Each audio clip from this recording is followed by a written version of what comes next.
Alright, so time to fill you guys in on what's been going on here.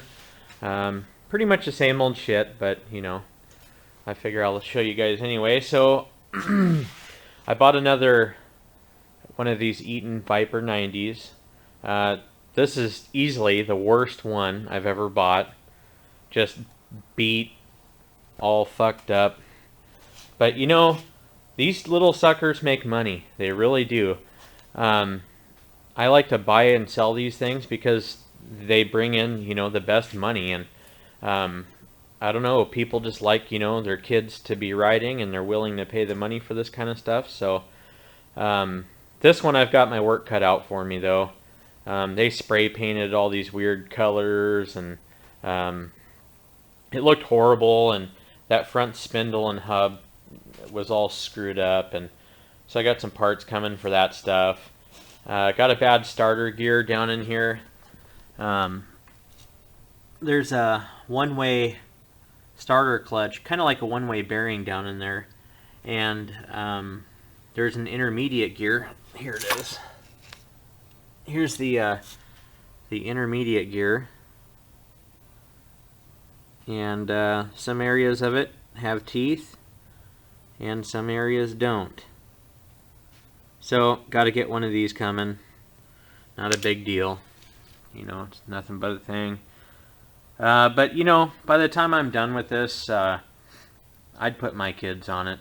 It'll be real reliable. So, the quad was originally yellow, and I got the old paint job, you know, that they did, the old spray paint job.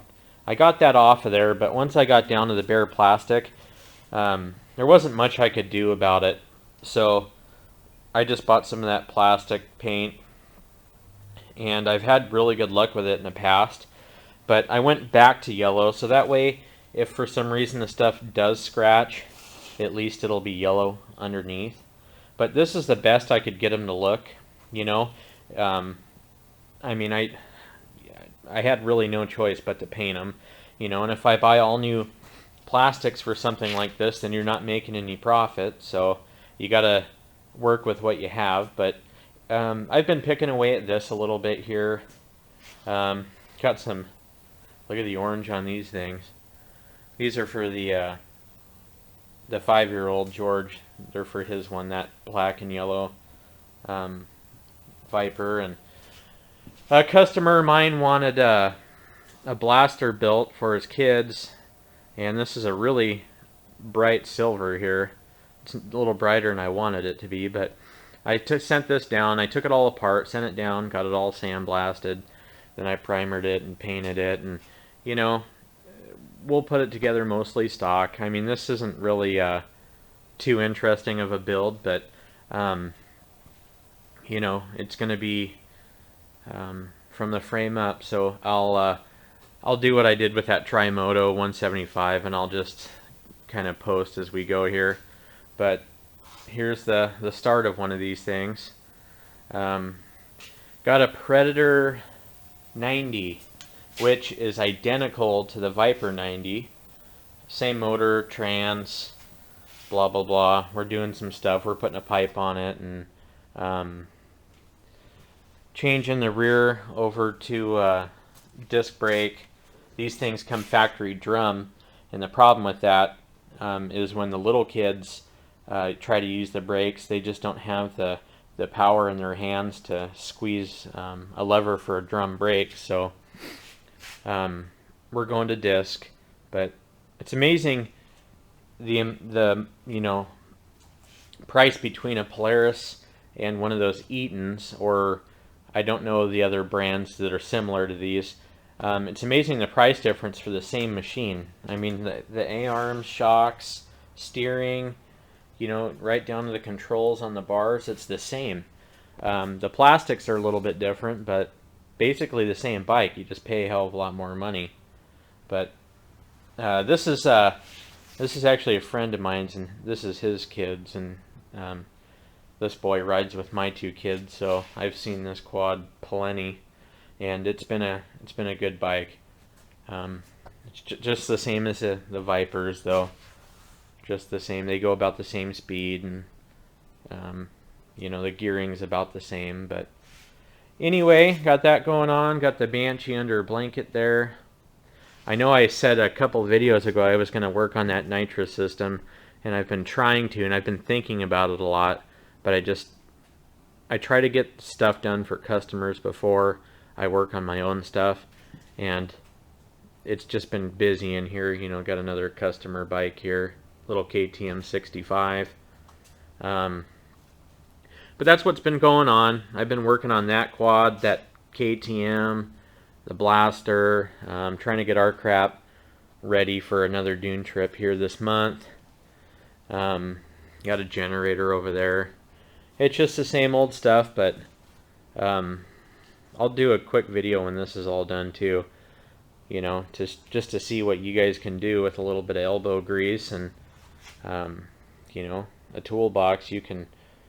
Essentially, this thing's a piece of shit. I'm not gonna lie or beat around the bush. It really was, and I really even debated, you know, spending the money I did on it. But once I got going on it, it wasn't too bad. You know, there's some stuff that's you know, that's broke and wore out, but I expected that, so it'll be up on its wheels in no time, and it'll look good.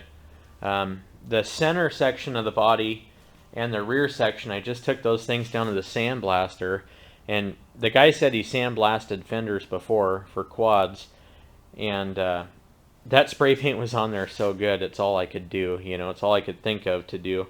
So he said, yeah, it's going to leave a little bit of a texture to it, and I said, yeah, that's fine, because I'm just going to paint them anyway. But this paint looks really good on here. It shines good. You know, and like I said, that's about the only option you have when a set of plastics are as bad as these ones were. You can restore them and get them to really shine, you know, like a brand new set, like on this quad, you know, but it takes so many hours to get to that point that's ridiculous. So I just don't have the time for that. But anyway, I just thought I would let everybody know what's been going on. Got a new beer can. Found this thing at a swap meet. Thought it was awesome, because that's a kind of that's a beer I drink when I'm poor. But looks killer in here. I just need to make sure none of the welding slag flies up and pops that thing. Pretty cool beer can though. That's new, so I'll update you on that too. But yep, just the same old stuff, guys. So, and I will work on this bike. And we have the quad racer up there. And for some reason, I really wanted to get going on that thing. That quad I got in a trade for some work, and the cylinder is right here. It's really weird the way they do this on these early Suzukis. It's like nothing else. So they've got a regular intake ports here, like most cylinders, but then they've also, I mean, look where the reeds are. They're on the bottom side of the cylinder here. It's just a strange deal. So the valving is done half with reeds and half with the piston working as the valve on the intake. Just a strange setup. But I talked to Kevin Herr at Herd Jugs Racing, and I'm not gonna, you know, expect a whole lot out of this thing. I know what it is. I know that there's not much to do with the 85 and 86 LT250Rs, but you know, a port job, best bang for your buck, hands down. You can't get more power for the money than porting. So I talked to him and I said, hey, you want to do something a little bit different? I have this old quad racer, and that's where this is going to go. I'm going to send it down there. We're going to do a dune port on it. And, you know, I guess here's a before shot. Got your casting flash and your normal, you know, I mean, nothing. You can see this, this edge right here. There's a big shelf right there. Nothing's blended in, but we'll send this down to him. All this bike needs is a new set of rings. Whoever built this before did a really shitty job, and they bored it out, but what they didn't do was get in here and put a chamfered edge on any of these ports. I mean, they're sharper than shit, and that's the whole problem.